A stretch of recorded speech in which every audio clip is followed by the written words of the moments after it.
¿Y si te dijera que un grupo de personas logró invocar un espíritu que nunca existió? No era un fantasma. No había tumba, ni alma, ni tragedia real. Solo una historia inventada. Y aún así. Philip respondió. Hoy exploraremos el libro Conjuring Up Philip, el relato real del experimento que puso en jaque la frontera entre lo mental y lo paranormal. Publicado en 1976, Conjuring Up Philip no es ficción. Es el registro detallado de una aventura científica sin precedentes. Iris Owen, junto a su esposo George Owen y un grupo de voluntarios canadienses, se propusieron algo impensable. Crear un espíritu desde cero, y lograr que se manifestara físicamente. El resultado desafió toda lógica. El experimento partía de una hipótesis intrigante.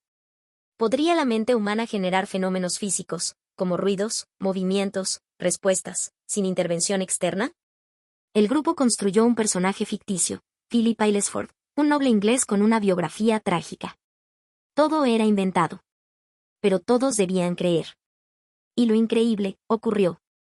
Invocando a Philip, una aventura en la psicoquinesis por Iris M. Owen y Margaret Sparrow, narrado y analizado por Voces Literarias. Sección 1. Introducción al experimento y creación de Philip. En el contexto de los años 70, cuando la investigación parapsicológica buscaba nuevas formas de explorar fenómenos psíquicos fuera del laboratorio tradicional, el Toronto Society for Psychical Research, liderado por la doctora Iris M. Owen, diseñó un experimento que rompía con los métodos ortodoxos, crear un fantasma completamente ficticio y luego intentar comunicarse con él. La idea era radical.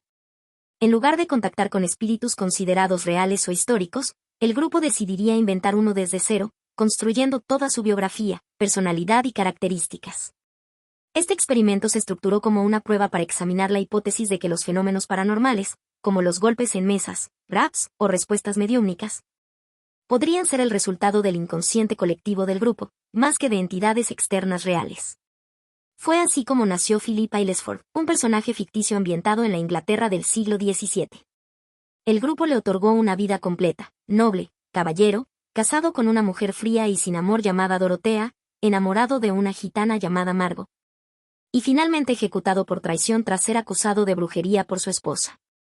Incluso se diseñó un retrato de él para ayudar al grupo a visualizarlo mejor durante las sesiones.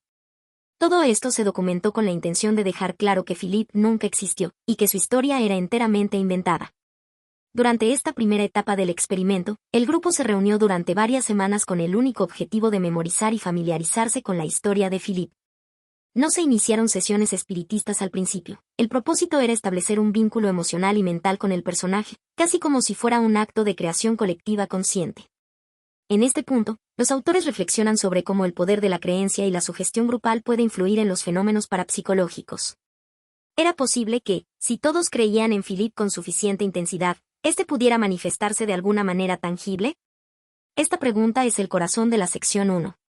Tras este periodo de incubación narrativa, el grupo decidió pasar a una segunda etapa, que se desarrollará en secciones posteriores. Intentar comunicarse con Philip en sesiones grupales al estilo espiritista, sin la participación de médiums profesionales.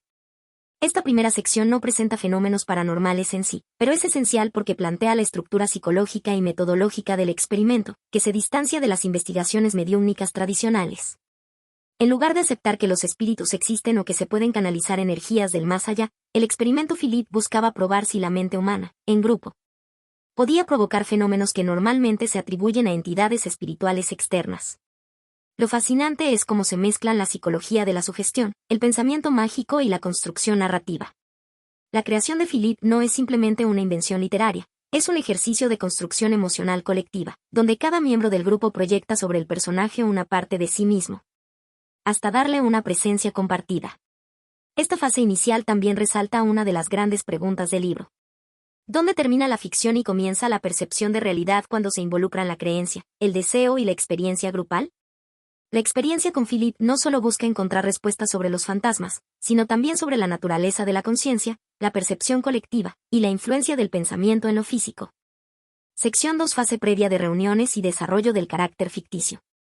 Tras la creación de la historia de Philip Aylesford, noble inglés ficticio del siglo XVII. La segunda etapa del experimento se centró en reforzar la familiaridad del grupo con la vida y personalidad del personaje inventado.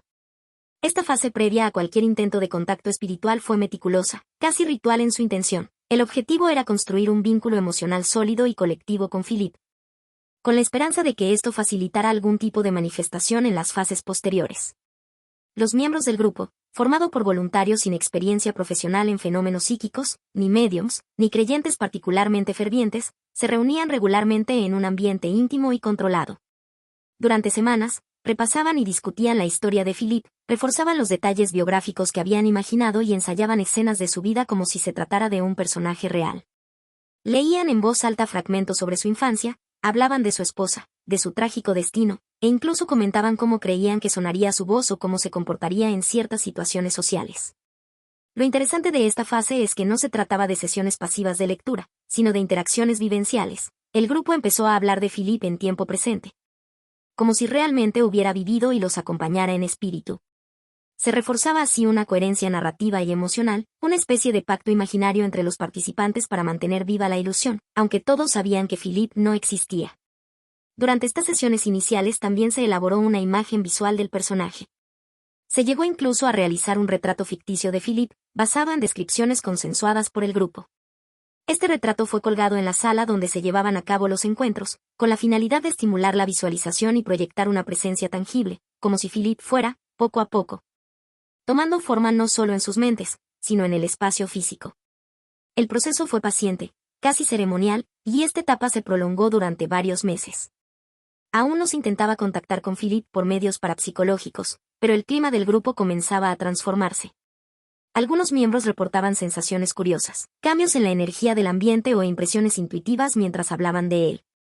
Aunque estas experiencias eran subjetivas, los autores las registraron como parte del proceso de incubación de una conciencia compartida. La sección 2 es clave para entender la metodología del experimento, porque expone cómo la creación de un fantasma no comienza con lo paranormal, sino con la imaginación colectiva, la emoción compartida y el lenguaje. Lo que hace el grupo, en esencia, es darle cuerpo psíquico a una narrativa ficticia, como si al repetirla, evocarla, discutirla y emocionalmente adoptarla, pudiera alcanzar un tipo de realidad subjetiva que propiciara fenómenos extraordinarios. Desde una perspectiva psicológica, esta fase refuerza la hipótesis de que la mente humana, especialmente en grupos sincronizados emocionalmente, puede generar percepciones o incluso influir en lo físico, como explorarán en fases posteriores. En este punto, sin embargo, aún no hay fenómenos objetivos registrados, sino una preparación profunda, casi teatral, que alimenta la imaginación y la sugestión.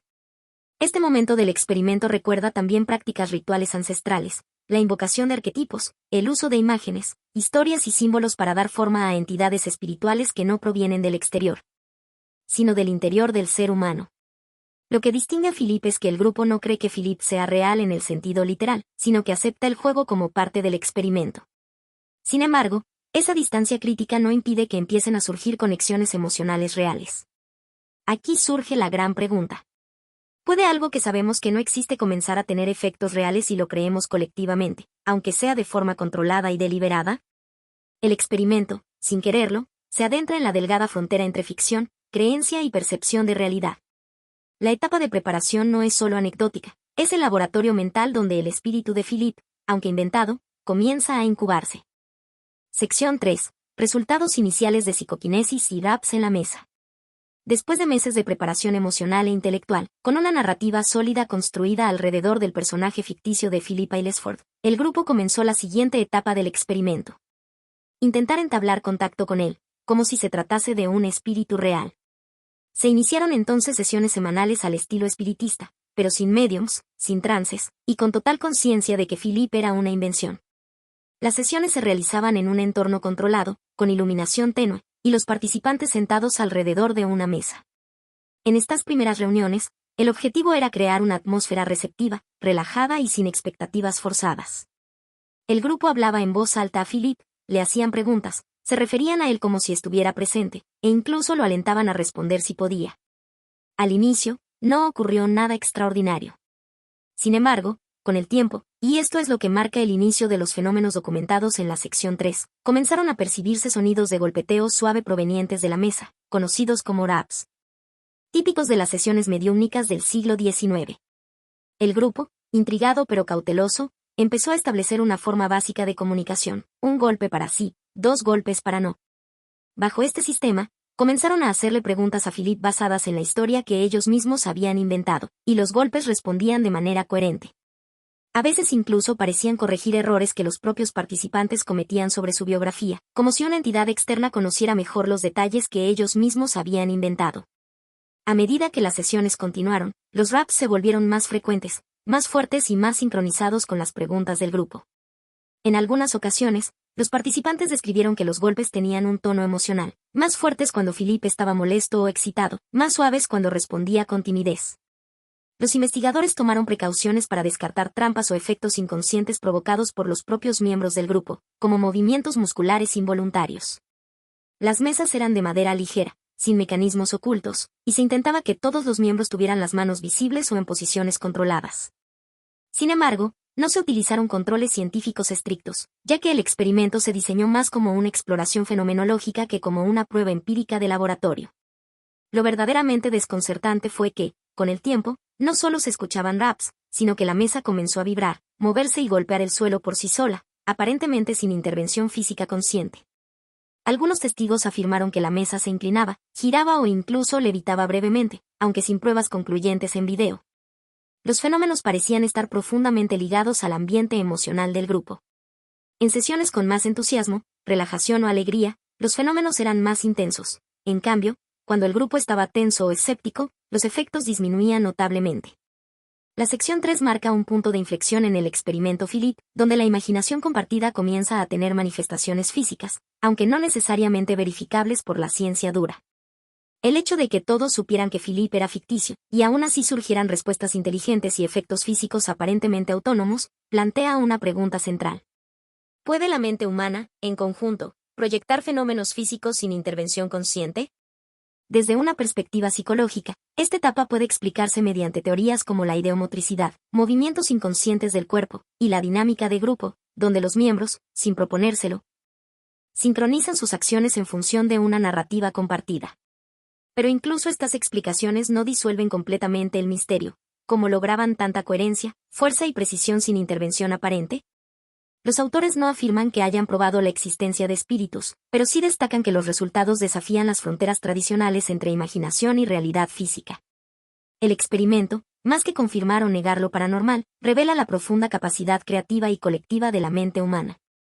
En ese sentido, los fenómenos observados no necesariamente implican la existencia de un fantasma, sino de un constructo psíquico compartido que responde con su propia lógica.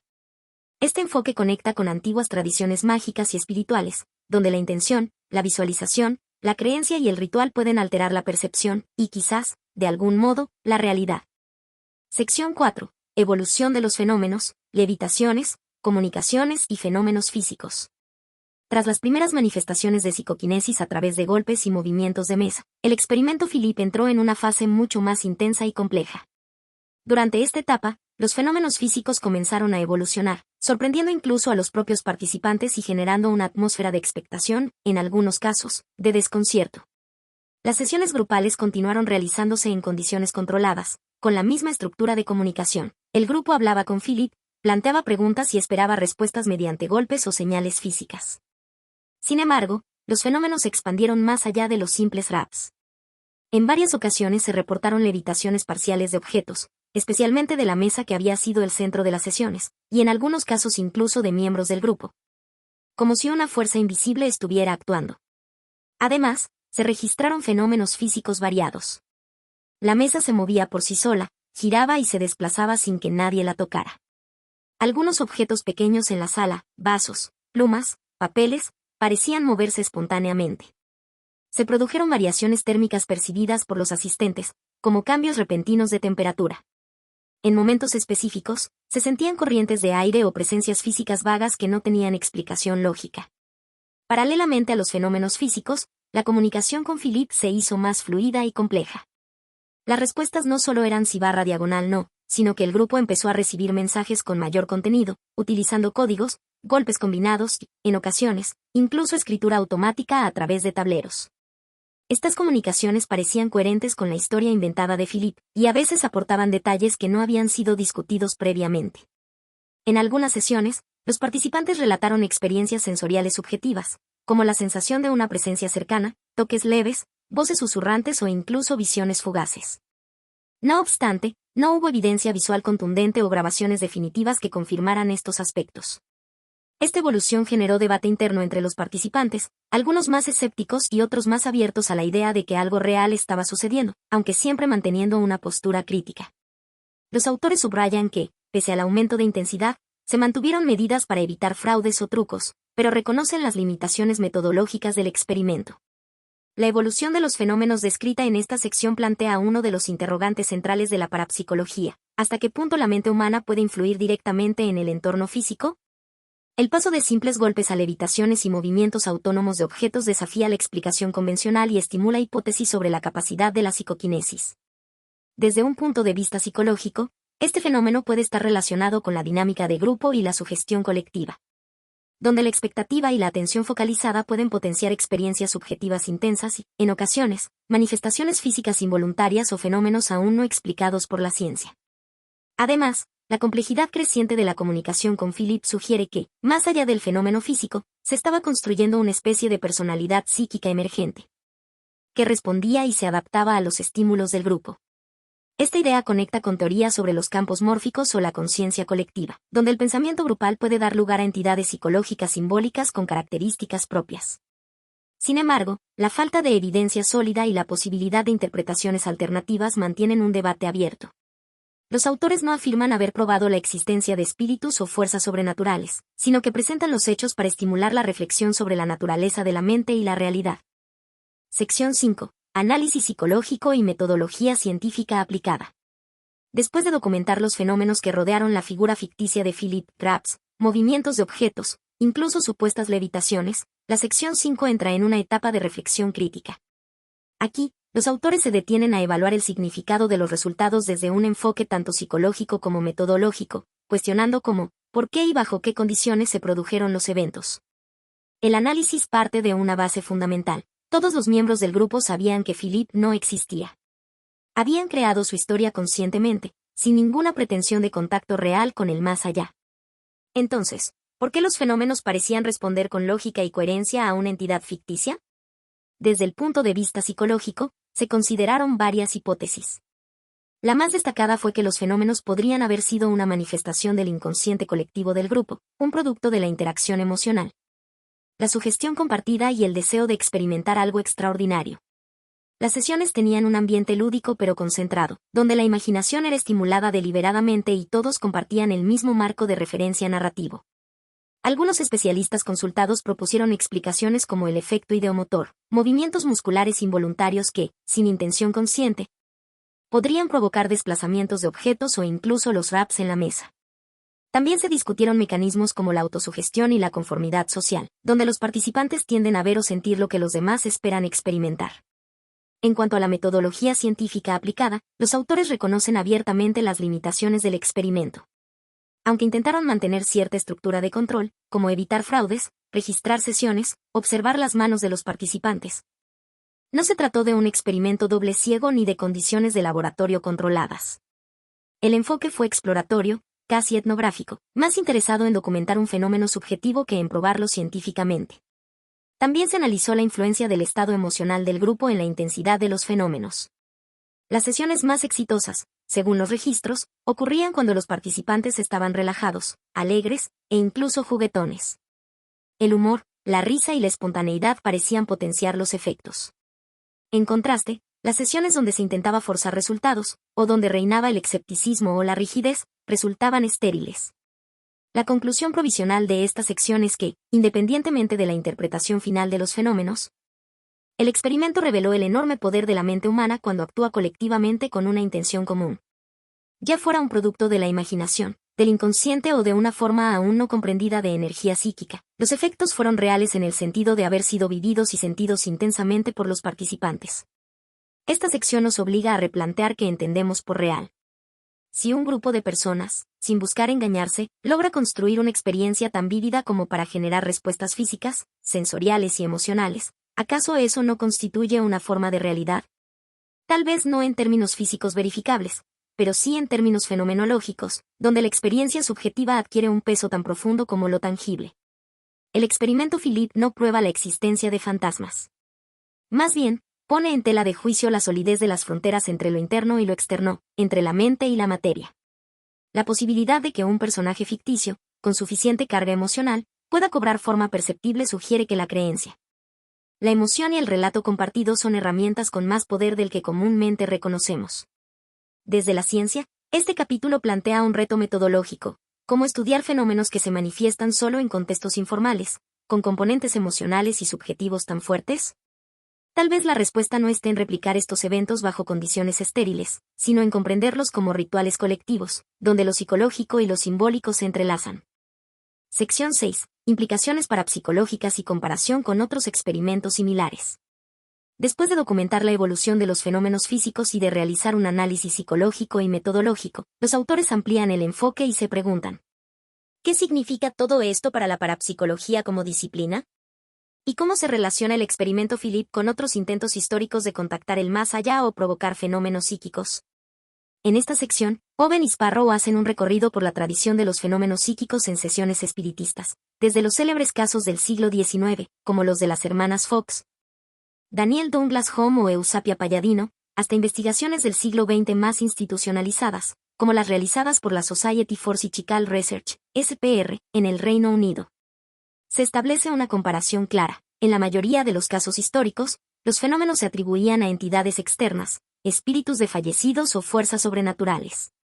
En cambio, en el experimento Philip, el punto de partida fue completamente distinto. El grupo sabía que el espíritu era ficticio. Y sin embargo, los fenómenos aparecieron. Esto, según los autores, cuestiona profundamente la interpretación espiritualista tradicional y abre la posibilidad de que los eventos parapsicológicos puedan originarse dentro de la mente humana, especialmente cuando ésta opera en condiciones grupales y cargadas emocionalmente. Owen y Sparrow introducen aquí el concepto de tulpas, entidades mentales o psíquicas generadas por concentración prolongada, una idea procedente del budismo tibetano. Aunque no afirman que Philip sea un tulpa en el sentido místico, sí consideran que el experimento tiene paralelismos inquietantes, una figura imaginaria, producto de un grupo, que parece cobrar presencia y responder.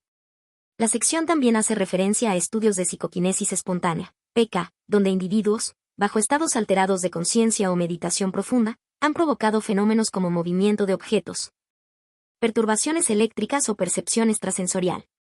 Sin embargo, los autores advierten que el caso Philip se distingue por su contexto. No hubo trances. No se usaron mediums. No hubo creencia en lo sobrenatural. Esto convierte al experimento en un híbrido único entre psicología de grupo, sugestión dirigida y exploración parapsicológica. Además, se mencionan experimentos similares que surgieron posteriormente, como Lilith o Humphrey, intentos de replicar el modelo de Philip con otros grupos y personajes ficticios. Algunos de ellos también lograron fenómenos, aunque en menor medida, lo cual sugiere que la atmósfera emocional, el nivel de cohesión del grupo y la inversión simbólica en el personaje son factores cruciales para que algo se manifieste. Esta sección no busca cerrar el experimento con conclusiones definitivas, sino abrir nuevas preguntas sobre la naturaleza de los fenómenos psíquicos. El caso Philip, al haber sido diseñado con una entidad ficticia desde el inicio, invalida parcialmente la hipótesis espiritualista tradicional, al menos en este contexto. La alternativa que se plantea es profundamente inquietante. ¿Y si somos capaces de generar realidades intermedias colectivas, lo suficientemente fuertes como para alterar la percepción o provocar fenómenos físicos? En ese caso, la parapsicología no se situaría entre la ciencia y lo sobrenatural, sino entre la psicología profunda y los estados liminales de la conciencia, en los que la narrativa, la emoción y la sincronización grupal construyen una forma de realidad psíquica operativa. El experimento también nos invita a repensar el papel del observador en lo paranormal. Lejos de ser pasivo, el observador puede ser el creador mismo de lo que percibe, especialmente cuando actúa en conjunto con otros bajo una intención emocional común. Frente a las comparaciones con experimentos mediumnísticos clásicos, Philip destaca por su honestidad metodológica. Nunca se pretendió contactar a alguien real, y eso mismo permitió aislar variables, aunque el enfoque no fue rigurosamente científico. En el fondo, Philip no prueba que los fantasmas existan, pero sí nos muestra que la mente humana tiene el potencial de inventarlos y, quizás, darles vida, por un instante. Sección 7. Conclusiones sobre la naturaleza de Philip y los límites de la psicoquinesis. Tras más de un año de sesiones, fenómenos físicos, análisis psicológico y comparaciones con otros casos, la investigación del proyecto Philip llega a su etapa final, reflexionar sobre qué fue lo que realmente ocurrió. ¿Qué era Philip y qué implicaciones deja el experimento para el estudio de la mente, la realidad y lo paranormal? La primera pregunta que los autores se plantean es sencilla, pero perturbadora. ¿Quién o qué respondió en las sesiones? La respuesta, aunque tentativa, es clara: no un espíritu real, no una entidad externa, sino una forma de creación colectiva del grupo. Todo indica que Philip fue una construcción psíquica sostenida emocionalmente, con tal intensidad, que logró producir respuestas que el grupo no esperaba racionalmente, y, en algunos casos, efectos físicos inexplicables. Es decir, el grupo no solo jugó a inventar un fantasma, lo creó, en algún nivel desconocido de la conciencia. En este sentido, Philip fue más que un personaje, se convirtió en un símbolo compartido, una especie de conciencia auxiliar, no autónoma en el sentido espiritual, pero sí funcional en el entorno creado por el grupo. No tenía voluntad propia, pero sí parecía actuar dentro de los límites que el grupo, consciente o inconscientemente, le había otorgado. El experimento demuestra algo asombroso: la psicoquinesis, la supuesta capacidad de la mente para influir en la materia, no necesita una entidad sobrenatural para manifestarse. Solo requiere un entorno emocionalmente cargado, una narrativa fuerte y una intención colectiva sostenida. Sin embargo, los propios autores advierten sobre los límites de la psicoquinesis observada en este caso. No hubo grandes movimientos espectaculares o telequinesis visualmente dramática. Los fenómenos fueron modestos: raps, desplazamientos menores de la mesa, vibraciones. Ninguno de ellos, por sí solo, constituye una prueba concluyente en términos científicos. Pero sí abren la puerta a un tipo de experiencia difícil de explicar desde los modelos psicológicos tradicionales. El grupo también reflexiona sobre el carácter transitorio y frágil de los fenómenos. Philip no siempre respondía. A veces desaparecía durante semanas. Los fenómenos parecían depender de factores como el ánimo del grupo, la disposición emocional, la espontaneidad y la ausencia de presión. Cuando se intentaba repetir bajo condiciones controladas o con observadores externos, la energía se secaba. Esto lleva a los autores a concluir que la psicoquinesis, si existe, no es una fuerza que pueda ser convocada bajo demanda ni reducida a un mecanismo medible. Funciona en un terreno más cercano al arte que a la ciencia, necesita creatividad, emoción, intuición, confianza y, sobre todo, una narrativa convincente que permita al inconsciente operar con libertad. En esta última sección, el experimento Philip se revela no como una confirmación de lo paranormal, sino como una interrogación profunda sobre los límites entre mente y materia, ficción y experiencia. Colectivo e individual. La figura de Philip nos recuerda que el ser humano no solo habita el mundo, lo imagina, lo moldea, lo sueña colectivamente. Cuando varias mentes se enfocan en una misma historia, esta puede adquirir densidad, impacto, e incluso manifestaciones físicas, aunque no exista nada detrás. El verdadero hallazgo no es si Philip existió o no. Es que la línea entre lo real y lo imaginado es más delgada de lo que creemos. Lo que creemos, sentimos y compartimos, especialmente en grupo, tiene poder de cambiar nuestra percepción, de alterar nuestro entorno, de generar efectos que parecen mágicos, aunque provengan de nosotros mismos. El experimento también lanza una advertencia sutil. Si somos capaces de crear entidades como Philip sin saber cómo, ¿cuántas otras realidades hemos generado, colectivamente, sin darnos cuenta? Al final, no sabemos con certeza si Philip fue un fenómeno puramente psicológico, una manifestación psicoenergética, o una prueba de alguna capacidad humana aún no comprendida. Lo que sí sabemos es que el experimento sucedió. Que el grupo lo vivió. Que los fenómenos se registraron. Y que el libro existe, como testimonio de una frontera que aún no hemos cruzado del todo. En los inicios de la década de 1970, un pequeño grupo de investigación canadiense se propuso realizar un experimento audaz: invocar un fantasma sabiendo que no era real. No como fraude, ni como espectáculo, sino como una genuina exploración de los límites entre imaginación, creencia, mente colectiva y manifestación física. Así nació el proyecto Philip, relatado con precisión y humildad científica en Conjuring Up Philip, An Adventure in Psychokinesis. Philip Aylesford fue un personaje ficticio, creado minuciosamente por los miembros del grupo, un noble inglés del siglo XVII, enamorado de una gitana, traicionado y muerto trágicamente. Su historia fue escrita, visualizada, interiorizada emocionalmente por cada participante.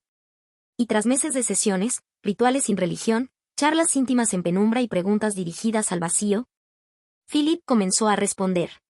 Primero con suaves raps en la mesa, luego con movimientos inexplicables, y finalmente con lo que algunos describieron como fenómenos físicos directos: vibraciones, levitaciones parciales, corrientes frías, sensaciones táctiles. ¿Pero qué pasó realmente? ¿Se trató de fraude, sugestión, fenómeno psíquico, inconsciente colectivo o algo más? El experimento es radical porque subvierte la lógica clásica del espiritismo. En lugar de invocar un alma de los muertos, se invocó un producto de la mente. Esta inversión cuestiona directamente las interpretaciones espirituales del pasado, desde las hermanas Fox hasta Allan Kardec, que asumían que las mesas que se movían en el siglo XIX eran empujadas por almas desencarnadas.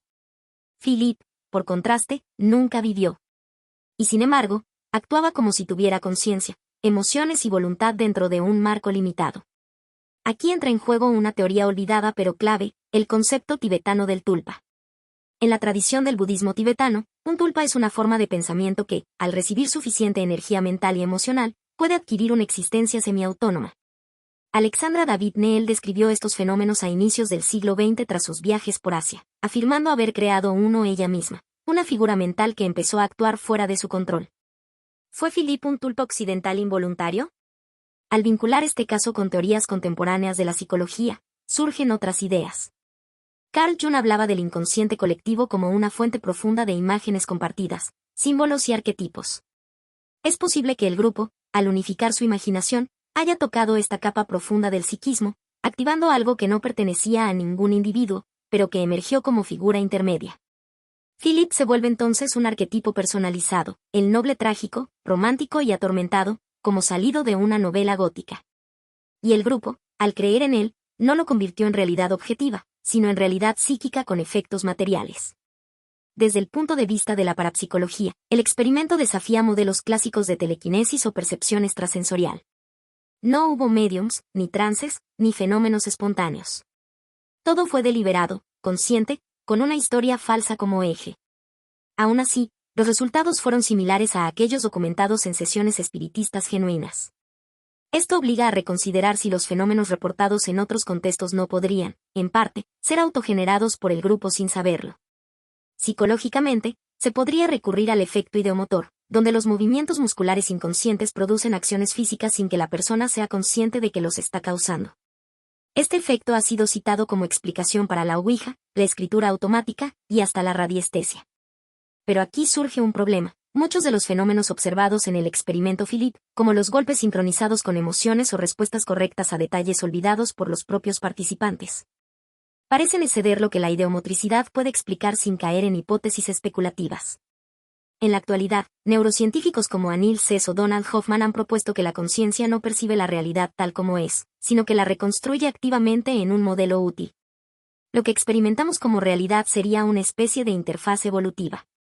Si esto es cierto, lo que ocurrió con Philip sería un glitch en esa interfaz. El grupo construyó una narrativa con tanta coherencia emocional que la mente colectiva interpretó sus propias acciones como fenómenos externos, reorganizando el modelo perceptivo en torno a esa figura. Philip no existió en el mundo objetivo, pero fue real en la matriz perceptual del grupo. Aquí aparece una posibilidad fascinante, que las manifestaciones parapsicológicas sean ecos emergentes de la conciencia colectiva, como sueños lúcidos compartidos en estado vigilante.